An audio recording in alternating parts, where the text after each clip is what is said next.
live in a society that normalize up gossip, using the words like chisme and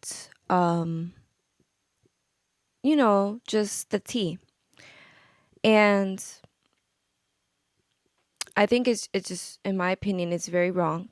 There is no judgment because I have partaken in myself. I've fallen into sin, and it's just not, when I nowadays live in my life, I personally question, is this something that Jesus would want? Is this something, would Jesus handle this way? I think that the positivity of a mindset could really flicker a light on. And at the end of the day, we are sinners. We are born into a sin filled world. And I'm not going to sit here and say that you won't fall into sin.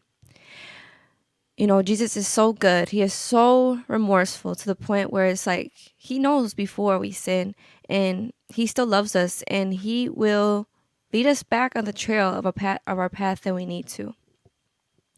You know, when you walk with God, it's not about being perfect. You don't get clean until after you take a shower. You know what I mean? You have to go through what you go through to understand why things are the way that they are. In other words, we know what is right, but we don't understand it until we fail, until we go through our trials and tribulations and we understand what is better for us.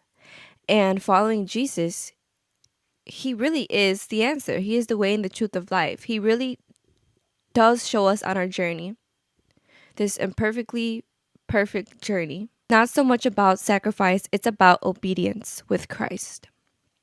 He really loves obedience because it is very hard to be obedient sometimes. Discipline is very hard. I just want you to know that Jesus loves you.